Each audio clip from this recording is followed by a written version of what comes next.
누가복음 1장 57절부터 마지막 80절 말씀까지 우리 함께 합독합니다. 같이 읽습니다. 엘리사벳이 해산할 기한이 차서 아들을 낳으니 이웃과 친족이 주께서 그를 크게 긍휼히 여기심을 듣고 함께 즐거워하더라. 8일이 되매 아이를 할례하러 와서 그 아버지의 이름을 따라 사가랴라 하고자 하더니 그 어머니가 대답하여 이르되 아니라 요한이라 할 것이라 하매 그들이 이르되 내 친족 중에 이 이름으로 이름한 이가 없다 하고 그의 아버지께 몸짓하여 무엇으로 이름을 지으려 하는가 물으니 그가 서판을 달라 하여 그 이름을 요한이라 쓰매 다 놀랍게 여기더라. 이에 그 입이 곧 열리고 혀가 풀리며 말을 하여 하나님을 찬송하니 그 근처에 사는 자가 다 두려워하고 이 모든 말이 온 유대 산골에 두루 퍼지매 듣는 사람이 다 이 말을 마음에 두며 이르되 이 아이가 장차 어찌 될까 하니 이는 주의 손이 그와 함께 하심이로라. 그 붙인 사가랴가 성령의 충만함을 받아 예언하여 이르되 찬송하리로다. 주 이스라엘의 하나님이여 그 백성을 돌보사 속량하시며 우리를 위하여 구원의 뿔을 그 종 다윗의 집에 일으키셨으니 이것은 주께서 예로부터 거룩한 선지자의 입으로 말씀하신 바와 같이 우리 원수에게서와 우리를 미워하는 모든 자의 손에서 구원하시는 일이라. 우리 조상을 긍휼히 여기시며 그 거룩한 언약을 기억하셨으니 곧 우리 조상 아브라함에게 하신 맹세라. 우리가 원수의 손에서 건지심을 받고 종신토록 주의 앞에서 성결과 의로 두려움이 없이 섬기게 하리라 하셨도다. 이 아이여 내가 지극히 높으신 이의 선지자라 일컬음을 받고 주 앞에 앞서가서 그 길을 준비하여 주의 백성에게 그 죄의 사함으로 말미암는 구원을 알게 하리니 이는 우리 하나님의 긍휼로 인함이라. 이로써 돋는 해가 위로부터 우리에게 임하여 어둠과 죽음에 그들의 앉은 자에게 비치고 우리 발을 평강의 길로 인도하시리로다 하니라. 아이가 자라며 심령이 강하여지며 이스라엘에게 나타나는 날까지 빈들에 있으니라. 아멘. 심례 요한이 이제 출생케 되어지는 내용이 오늘 본문의 내용 가운데서 등장합니다. 심례 요한의 출생은 정말 축하해 줄 만한 일이죠. 나이가 많은 사가랴의 가정에 하나님께서 특별한 은혜로 말미암아 하나님께서 요한을 허락하여 주셨고 건강하게 자라가게 해 주셨다가 이에 출산함으로 인하여서 많은 사람들의 그 축하를 받고 많은 사람들을 기쁘게 합니다. 이 요한의 출생과 예수님의 탄생과는 오히려 예수님의 탄생이 더 비참한 모습으로 나타났을 거예요. 왜냐하면 이 요한의 가정에서 이 요한이 출생하는 것은 사실 사가랴의 그 가정에 또 엘리사벳에게 정말 축하받을 만한 일이잖아요. 없던 가정에 하나님께서 자녀를 허락하여 주셨고 그로 말미암아 하나님이 때가 되어 요한을 출생하게 한 것은 모든 사람들이 축하해 줄 아주 아름다운 일이죠.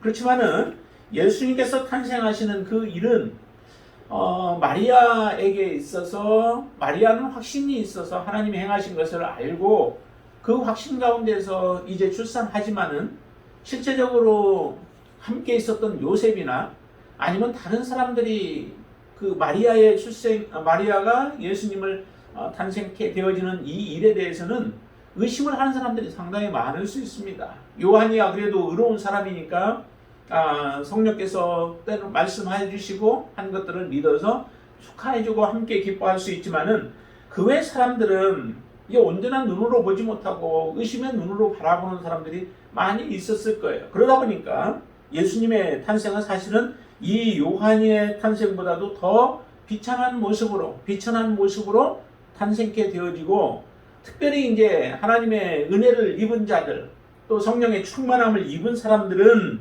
예수 그리스도의 탄생을 축하하며 정말 진정으로 기뻐하지만은 그렇지 않은 사람들은 그렇게 함께 기뻐하지 못하는 모습을 볼 때에 이 요한의 출생에 대한 부분들을 함께 58절에 이렇게 얘기를 하죠.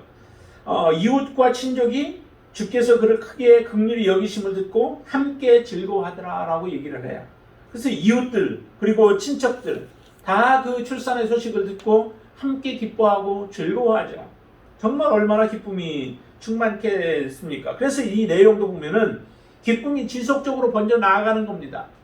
단지 한 가정의 기쁨으로 끝나지 않고 사가랴와 엘리사벳의 그 기쁨으로 끝나지 않고 친척들 그리고 주변에 있는 그런 마을 사람들 그런 사람들과 점점 이게 번져 나아가면서 함께 기뻐하는 이런 모습으로 이제 보여주죠. 근데 그 기쁨이 사실은 이스라엘 백성들에게 그 신구약의 그 중간기라고 한 400년 정도의 그 침묵기가 있습니다. 중간기는 하나님이 거의 말씀하시지 않는 그 기간을 중간기라고 우리가 얘기를 하죠. 그래서 이전에는 구약에는 선지자들을 세워서 선지자들을 통하여서 하나님의 메시지를 전하였습니다. 이스라엘이 어디로 가야 하는지, 무엇을 해야 하는지, 무엇을 하지 말아야 하는지, 그리고 하나님 앞에 회개할 일들이 무엇인지를 선지자들을 통하여서 책망하고 또 그들에게 메시지를 전함으로 인하여서 어디로 가야 할지를 알게 해주셨지만은 한 400년 기간 동안에는 하나님 말씀하시지 않는 겁니다. 특별히 이제 이스라엘 가운데서 유다가 포로로 잡혀간 이후부터 이 침례 요한이 등장하기까지 그때까지의 그 기간 동안에는 하나님이 말씀하시지를 않는 거예요. 그렇게 말씀하시지 않다가 지금 침례 요한이 등장하게 되어지는 이 모습을 보면서 정말 영적으로 깨어있는 사람들은 침례 요한이 오는 것을 너무도 기뻐하게 되어 있죠. 그렇지만은 영적으로 깨어있지 않다 할지라도 함께 기뻐할 수 있는 이런 귀한 출생이었다라고 하는 것을 우리로 하여금 보여주죠. 메시아의 앞길을 예비하는 그의 요한의 출생, 이 출생의 모습을 보면서 우리는 함께 기뻐할 수 있는 거죠. 특별히 우리 모든 성도들에게도 이 요한의 출생은 함께 기뻐할 수 있는 그런 귀한 출생이었죠. 우리 1장에 보면은 요한에 대해서 이렇게 그 천사가 얘기했던 것을 다시 한번 보시면 이렇게 얘기를 하죠. 이름은 요한이라고 했는데 1장 14절 보시면 너도 기뻐하고 즐거워할 것이요 많은 사람도 그의 태어남을 기뻐하리라 라고 말씀하신처럼 그대로 이루어지죠. 그러면서 15절 보세요. 그가 이제 어떤 일들을 행할 것인지 특별히 요한에게 주어진 사명이 이제 주어지는 겁니다. 15절 보시면 그가 주 앞에 큰 자가 되며 그리고 포도주나 독한 술을 마시지 아니하며 모태로부터 성령이 충만함을 받는다라고 얘기를 합니다. 주 앞에서 큰 자가 되어져서 그가 해야 할 일들이 큰 일들이 있어서 하나님께서는 이 요한을 출생케 해 주신 것이죠. 그리고 성령의 충만함을 받아서 16절 보시면은 이스라엘 자손을 주고 그들의 하나님께로 많이 돌아오게 하겠습니다 라고 말씀합니다. 이스라엘 백성들이 하나님께로 돌아오도록 하여서 주의 길을 예비하는 자가 바로 이 요한이죠. 이 요한에 대해서는 이미 구약에서도 우리에게 말씀을 해주셨습니다. 엘리야가 오게 되어질 것이다 라고 말씀을 해주셨죠. 그 엘리야는 미리 메시아가 오기 전에 미리 와서 주의 길을 예비하는 자로 광야에서 외치는 자의 소리로 나타나기도 하고 또한 하나님께서 특별히 주의 사자를 미리 보내겠다라고 하셨던 그 말씀대로 하나님이 이 요한을 허락해 주신 겁니다. 요한이 우리에게 없었다면은 예수 그리스도 메시아의 오심도 없었죠. 그렇기 때문에 우리는 요한의 출생을 함께 기뻐해야 하는 거죠.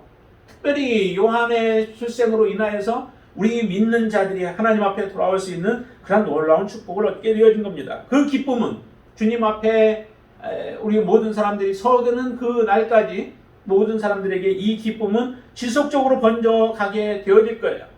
당시에 출생할 때의 기쁨뿐만 아니라 그 이후에 주 안에서 하나님 앞에 나아가는 모든 자들이 함께 기뻐할 그런 출생의 기쁨인 것입니다. 여러분들 안에도 이런 기쁨으로 또 충만케 되어지길 바랍니다. 자, 그러면서 이렇게 얘기를 합니다. 60절에 보면은 요한이라고 하는 이름을 이제 짓는 부분에 대해서 얘기를 하죠. 엘리사벳에게 먼저 묻습니다. 그의 어머니가 대답하여 이르되 아니라 요한이라 하라라고 하는 거죠. 이 요한의 어머니 엘리사벳에게 사람들이 물었습니다. 그 사가랴라고 해서 이름을 짓자라고 했지만은 엘리사벳은 요한이라고 이름을 짓겠다라고 담대하게 얘기를 하죠. 아니다라고 강하게 부정하면서 요한이라고 하는 이름을 제시를 합니다. 그 이름 요한이라고 하는 이름을 제시할 때에 사람들은 의아했죠.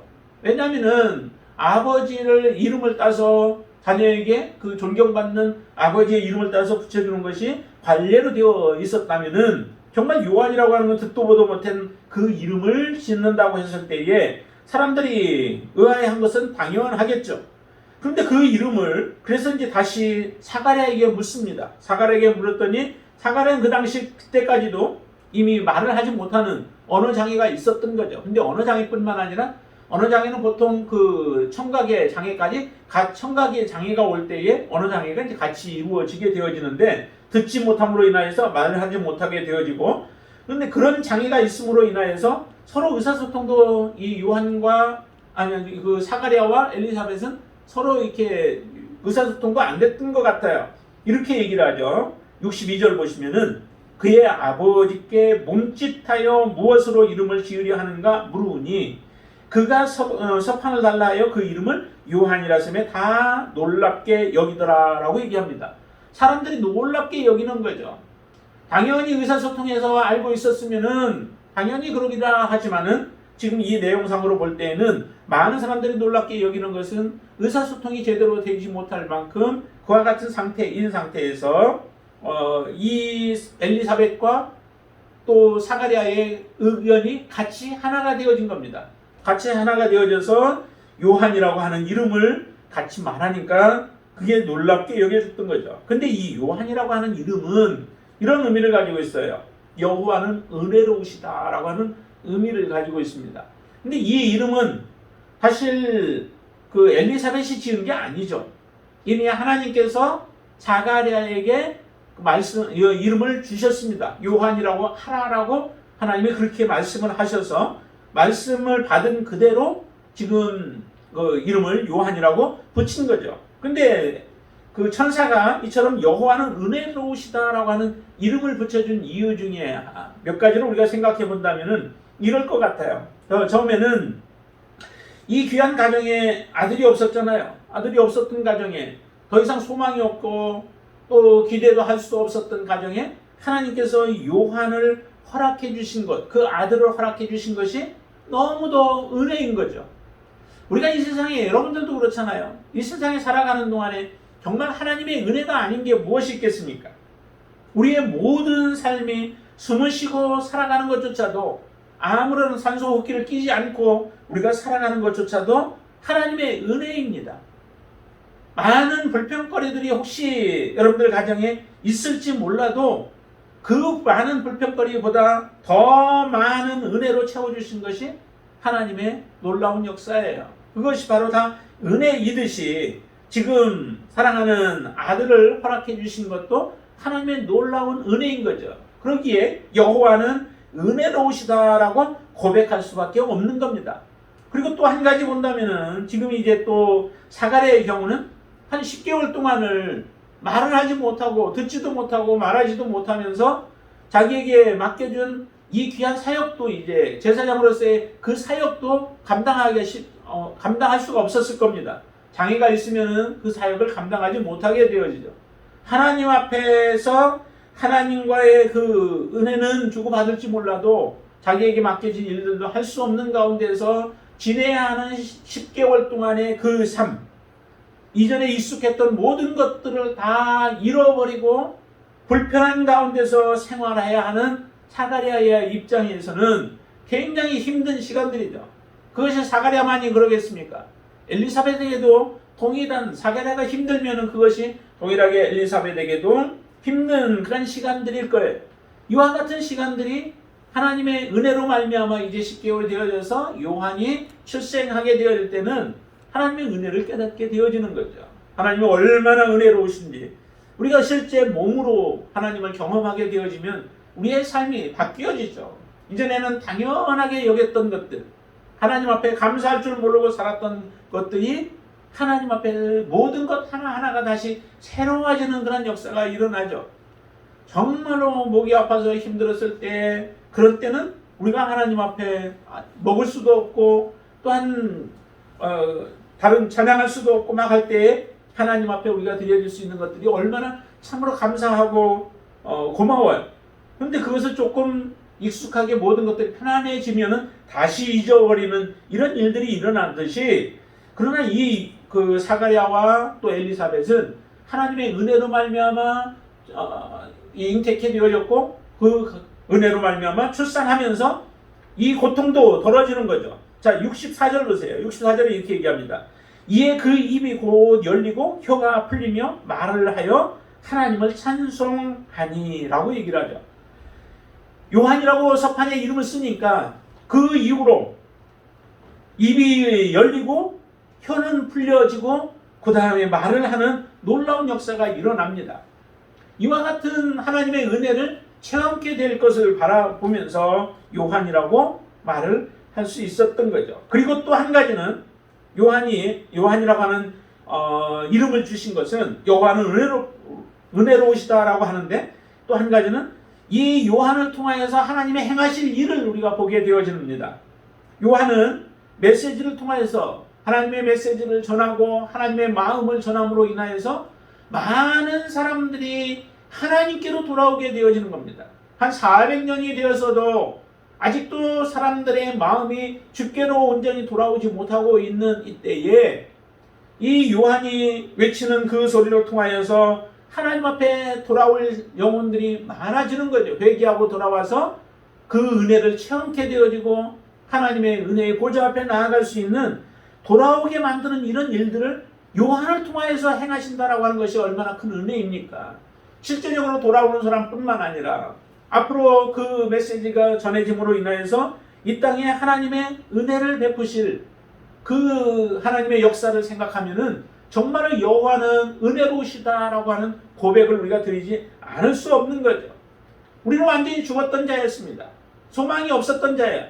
여러분들은 그렇잖아요. 내가 살아있기 때문에 살아있는 것이 아니라 우리의 영은 이미 죽었었습니다.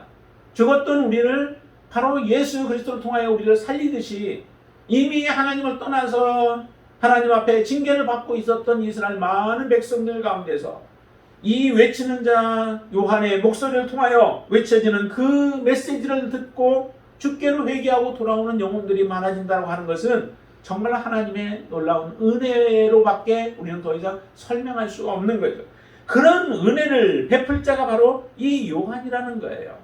요한의 메시지를 통하여 이와 같이 들려지는 그래서 이 은혜로우시다라고 우리도 날마다 하나님 앞에 고백하면서 하나님이 우리에게 베푸신 그 놀라운 은혜를 찬양하면서 살아갈 수 있는 여러분들이 되어질 수 있기를 바랍니다. 사가랴를 보세요. 사가랴와 그 엘리사벳을 보면은 64절 우리가 아까 읽었듯이 말문이 열려질 때에, 귀가 들려지고 말문이 열려질 때 그가 제일 먼저 했던 것이 무엇일까요? 그가 제일 먼저 했던 것이 바로 거기에 보면 하나님을 찬송했다라고 얘기를 합니다. 이제 그 찬송의 내용들이 뒤에 보면은 이제 사가랴의 찬양, 성령 충만한 가운데서 찬양하는 내용들이 나오죠. 67절부터 보면은 그 찬양들이 나와요.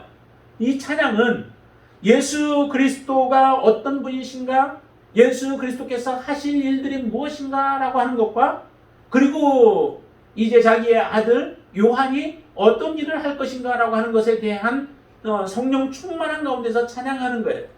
우리가 그냥 개인적으로 본다면은 이 사가랴의 가정에 요한이라고 하는 하나의 아이가 태어난 거예요. 그것을 성령의 충만함으로 보지 못하고 우리가 인간적인 눈으로만 바라본다면은 그냥 자연스러운 하나의 출생, 한 생명의 출생 정도로 우리는 볼 수 있는 거죠. 그렇지만은 하나님의 은혜에 충만케 되어진 이 사가랴는 성령이 충만하여서 이렇게 얘기를 합니다. 자, 거기에 68절 말씀 보면 찬송하리로라 라고 하면서 찬송하는데, 예수 그리스도를 찬송하는데 어떤 일들을 찬송하냐면, 자, 첫 번째 보시면 그 68절에 보시면 찬송하리라 주 이스라엘의 하나님이여 그 백성을 돌보사 속량하시며 라고 얘기를 해요. 우리가 성경을 볼 때에 은혜를 받을 수 있는 것 중에 하나가 뭐냐면은 하나님이 어떤 일들을 행하시는가라고 하는 것을 우리는 눈여겨보면서 성경의 말씀을 볼 때에 우리가 은혜를 더 받을 수 있습니다. 하나님이 무슨 일들을 하고 계신가? 하나님이 하시는 일이 곧 하나님의 나라의 일이에요. 그런데 하나님의 나라는 그 나라는 곧 하나님의 구원하시는 일들이죠. 그러니까 우리가 여기에서 지금 1장 계속 보고 있지만은 이 요한의 출생과 하나님의 나라와의 그 관계도 보면은 하나님이 요한을 보내신 것 자체가 지금 하나님의 나라를 우리에게 보여주고 있는 거죠. 하나님의 나라는 어떤 나라인가? 그리고 하나님의 나라는 하나님께서 구원하시는 일들인데 요한을 통하여 주께로 많은 사람들이 돌아오게 하고 그리고 예수 그리스도를 통하여서 그 돌아온 영혼들을 구원하셔서 그들에게 생명을 주시는 것이 바로 하나님이 하시는 일들이죠. 그 놀라운 역사가 우리 안에서도 이루어졌습니다. 하나님이 속량하시는 그 일들, 그 속량은 다른 말로 한다면 69절에 이렇게 얘기합니다. 우리를 위하여 구원의 뿔을 그 종 다윗의 집에 일으키셨다라고 하는데 구원하시는 일들이죠. 예수 그리스도 구원의 뿔, 그 능력 있는 예수 그리스도를 통하여서 구원하시는 일들인데 이 구원의 일들은 하나님이 이미 예언하셨던 것들이에요. 예표로 보여주셨고 예언하셨고 언약하셨던 내용들이죠.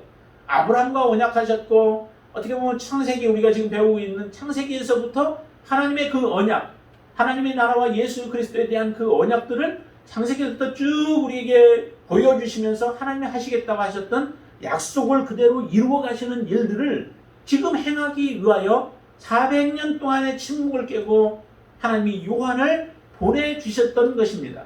이 놀라운 일들이 하나님을 그래서 우리는 찬양할 수밖에 없는 거죠. 우리의 계획이 아니었고 우리의 의지도 아니었습니다. 오직 하나님의 은혜요 하나님의 계획하심이요 하나님의 역사하심을 통하여서 이와 같은 일들을 이루어 가시는 것입니다. 자, 또 다른 표현으로 한다면 하나님이 하시는 일이 무엇인지를 보세요. 71절 한번 읽어볼까요? 71절 같이 읽습니다. 우리 원수에게서와 우리를 미워하는 모든 자의 손에서 구원하시는 일이라 라고 얘기를 합니다. 아까 구원하신다라고 하는 말을 한 것처럼 원수에게서와 그리고 우리를 미워하는 자들, 우리 육신적으로 미워하는 자뿐만 아니라 영적으로 우리를 대적하고 우리를 무너뜨리려고 하는 악한 자들의 그 모든 손에서부터 구원하시는 일이 하나님이 하시는 일이라는 거죠. 예수 그리스도께서 하신 일이시고 또 앞으로 하실 일이 바로 이와 같은 놀라운 구원의 일들을 행하시는 것입니다. 이처럼 하나님이 지금 지속적으로 일을 하고 계시고 이런 구원의 일을 통하여서 많은 영혼들이 하나님께 돌아오는 역사가 일어나죠. 자, 74절에서는 이렇게 표현합니다. 74절에서는 우리가 원수의 손에서 건지심을 받는다라고 얘기를 하죠.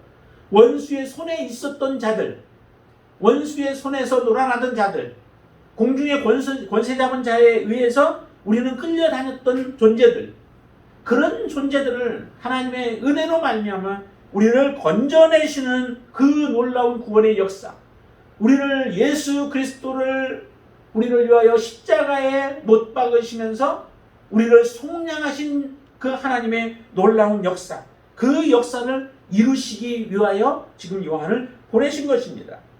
그리고 또 이렇게 얘기를 하시죠. 자, 어디를 보시냐면은 78절 보시면은 78절 중반절부터 보면 이로써 돋는 해가 위로부터 우리에게 임하여 어둠과 죽음의 그늘에 앉은 자에게 비치고 우리의 발을 평강의 길로 인도하시리로다 하니라 라고 얘기합니다.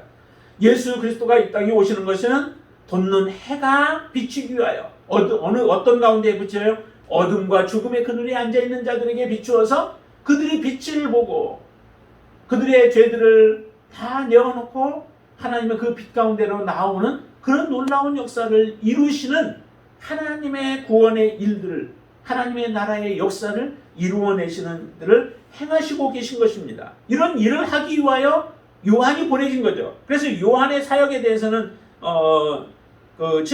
하나 더 보시면은 그 75절 말씀 보시면 75절 말씀 한번 같이 보시죠. 75절.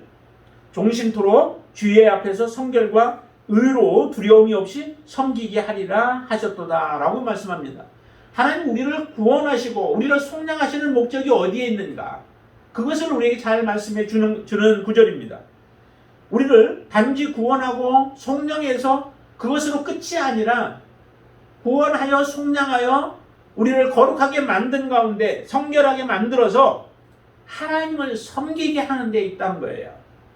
이 땅에서 하나님의 자녀로서 우리가 거듭난 자들은 그래서 하나님을 섬겨야 하고 이웃을 섬겨야 하는 삶이에요. 하나님 앞에 가서만 우리가 섬기는 삶이 아니라 이 땅에서도 이미 구원받은 자들은 하나님의 자녀로서의 섬기는 삶을 사는 거죠. 하나님을 그래서 우리가 예배하고 또 하나님의 말씀을 붙들고 그 말씀대로 순종하며 살아가는 거예요. 그리고 아직도 주님 앞에 나오지 못한 자들을 향하여서는 요한과 같이 외치는 자의 소리를 통하여 복음의 메시지를 통하여 그 영혼들에게 복음이 들려져 주 앞으로 나아올 수 있도록 그 역할을 하는 일이 바로 구원받은 하나님의 자녀들이 해야 할 일들이죠. 자, 요한이 해야 할 일이 무엇인가를 보세요. 76절을 한번 보시죠.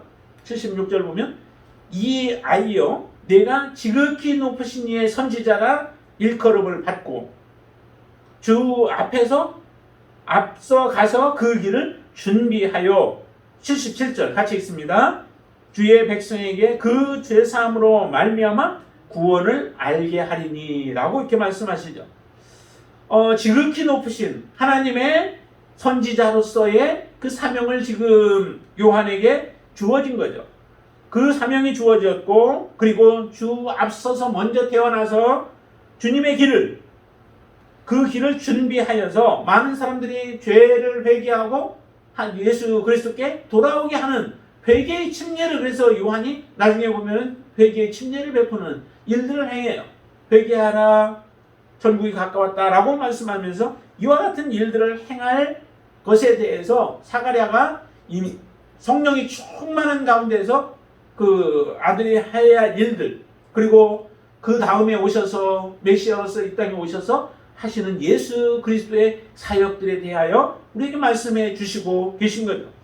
단지 하나의 그냥 아들의 태어난 출생으로서 그칠 수도 있는 것이지만 성령의 충만함을 받으면 이와 같이 하나님의 행하실 일들을 보면서 하나님의 영광을 찬양케 되어지는 일들을 행하게 되어집니다.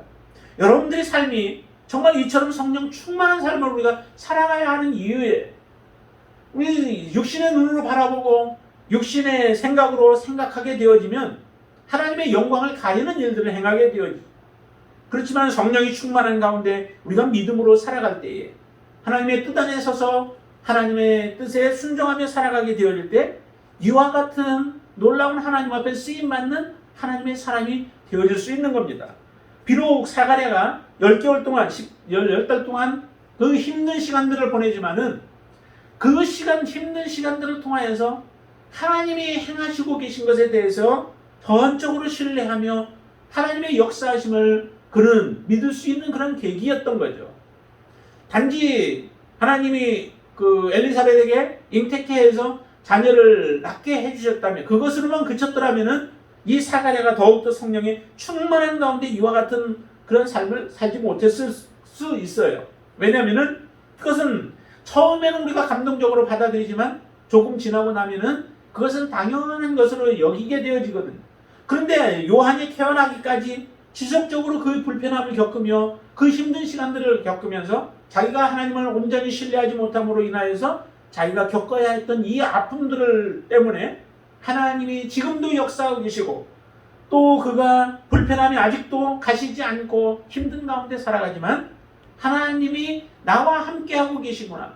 그리고 하나님이 태어날 때까지 그가 말을 하지 못하는 자로 있을 것이다 라고 하셨던 하나님의 말씀이 요한을 태어나게 하시고 하나님의 말씀대로 순종하는 그 모습을 보여줄 때에 모든 것이 다시 회복되어지는 모습을 통하여 하나님의 역사하심을 그런 전적으로 더욱더 느끼며 하나님 앞에 믿음으로 나아갈 수 있었던 것을 우리가 볼 수 있습니다. 이처럼 하나님 앞에 우리의 삶 속에서 역사하시는 하나님의 그 손길을 하나도 우리가 놓치지 말고 하나님 앞에 모든 것을 감사로 돌릴 수 있게 되어지길 바랍니다. 우리가 어려운 가운데서 하나님의 은혜를 경험하면 나는 그렇지 않을 것이다 보통 생각을 해요. 그렇지만은 나병에서도 고침을 받았던 그 10명의 나병 환자들 우리가 보시면 잘 아시잖아요. 10명이 고침을 받았지만 그 가운데서 정작 하나님 앞에 감사함으로 나온 사람은 한 사람밖에 없어요. 그것도 이방인 중에 한 사람 와서 하나님 앞에 감사했던 것을 본다면 우리도 하나님의 은혜 속에서 지금 살아가고 있고 은혜가 없이는 한순간도 우리가 살아갈 수 없음을 알면서도 하나님의 은혜가 당연한 것으로 여기며 하나님 앞에 감사하지 못한다면 우리는 어리석은 그 나병 환자들과 같은 그 모습이 되어질 거예요. 저와 여러분들이 바로 이 사가야와 같은 성령의 충만함 가운데 살아가고 하나님의 은혜를 내가 불편할지라도 하나님의 은혜를 체험하면서 살아가는 가운데서 하나님 앞에 끝까지 쓰임받을 수 있는 귀한 하나님의 종이 되어질 수 있기를 바랍니다. 이처럼 침례 요한의 출생은 곧 하나님의 나라를 보여주고 있고 또 하나님의 구원하심을 우리에게 그대로 보여주고 계심을 여러분들이 깨달으시고 우리의 삶 속에 지금도 하나님은 역사하고 계십니다. 400년 동안 하나님은 침묵하셔서 하나님은 계시지 않는 것 같고 하나님은 이스라엘을 버린 것 같았으나 그러나 요한이 출생하는 그 모습을 통하여 하나님의 은혜를 다시 깨닫게 하고 하나님 앞에 돌아오게 하셨던 그 놀라운 역사처럼 여러분들의 삶이 하나님 앞에 늘 그 전능하신 하나님 앞에 여기 이렇게 사람들이 얘기를 해요. 여기 사가랴의 모습을 보면서 64절의 모습을 보면서 66절에 이렇게 얘기를 하죠. 65절 말씀에 그 근처에 사는 자가 다 두려워하고 이 모든 말이 온 유대 산골에 두루 퍼졌다라고 얘기를 하죠. 거기 다 두려워했다라고 하는 그 말이 단지 공포에 떨었다 이런 의미가 아니라 정말로 하나님께서 행하시는 놀라운 일들을 보면서 하나님을 경외하고 경탄을 맞이하냐는 그 모습이에요. 경외하다 보니까 그리고 경탄하다 보니까 그들의 말들이 사람에서 사람으로 점점 이렇게 번져 나아가고 퍼져 나아가는 그 하나님의 나라의 역사를 이 사건을 통하여서 사람들에게 많이 전해지는 그런 일이 일어나게 되어진 거죠. 바로 이처럼 하나님을 경외하는 삶이 우리의 삶을 통하여서 다른 사람들에게 예수 그리스도를 보여주고 하나님의 나라를 확장하는 귀한 일에 쓰임받게 되어질 줄로 믿습니다. 이와 같은 모습으로 우리의 삶도 하나님 앞에 귀하게 드려져 쓰임받는 저와 여러분들의 삶이 되어질 수 있기를 주님의 이름으로 축원을 드립니다. 기도하겠습니다. 하나님께서 역사하여 주셔서 우리를 여기까지 인도해 주셨습니다. 우리 개인의 삶 가운데서도 하나님의 손길은 지속적으로 우리 가운데 임하였고 또한 우리 공동체 안에도 하나님의 역사는 임하고 계신 줄로 믿습니다. 비록 우리가 연약해 보이고 또한 우리는 나약한 것처럼 보여질지라도 하나님 앞에 하나님의 임재를 느끼며 우리가 살아가게 되어질 때에 하나님의 역사는 반드시 일어날 것을 믿습니다. 하나님을 경외케 하는 일들이 일어나고 또 하나님이 행하셨던 놀라운 일들을 우리가 찬양하며 하나님을 높이는 삶을 살아가게 되어질 줄로 믿습니다. 하나님의 행하심을 우리가 보게 하여 주시고 하나님의 역사를 찬양하는 하나님의 귀한 종들로 저희를 세워 주시옵소서.